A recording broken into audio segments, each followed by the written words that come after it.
Minister. I'm going to be brief in this debate because I do not wish to cause undue delay in the passing of this bill. I personally have a strong pro-life view, but would not like to see unrestricted access to abortion in Ireland. I'm a realist, and I realise that I can't force my view on every citizen or on the two-thirds of the people in Ireland who expressed a view contrary to mine in the referendum. It now falls on us as legislators to set out the law governing access to the termination of pregnancy in this country. We therefore, as I said previously, should engage in meaningful, respectful debate on the issue rather than rushing the legislation through. We all know that bad law can make hard cases. But I wish to speak for the people of the Louth constituency on this issue. The 65.5% who voted yes, but also the 35.5% who voted no. There are particular concerns to me, and many of those concerns have been voiced both by those who voted yes and those who voted no. I know that the bill proposes to provide for an early termination of pregnancy, which may be carried out by a medical practitioner who, having examined the pregnant woman, is of a reasonable opinion, formed in good faith, that the pregnancy concerned has not exceeded 12 weeks of pregnancy. The bill further provides that the termination of pregnancy may not be carried out unless at least 3 days have elapsed from the date of certification. I have, like others, a concern in relation to those timescales involved in cases which fall outside of the early termination definition.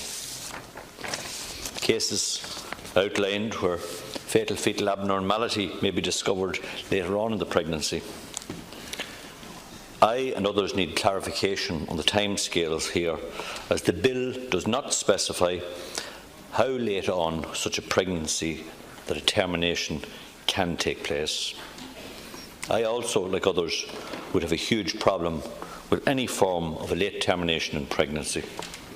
I know that this is a very serious, complex area, but I do believe it deserves teasing out and discussion. I also support the right of the medical professionals and employees who ought not to be forced in any sense to be involved in abortion. This bill does not affect any current legal provisions relating to consent to medical treatment.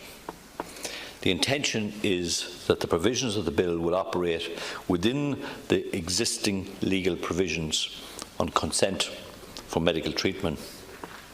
Medical practitioners, nurses and midwives, many, again, who have been in contact with our offices, should not be obliged to carry out or assist in carrying out terminations of pregnancy if they have a conscientious objection to doing so.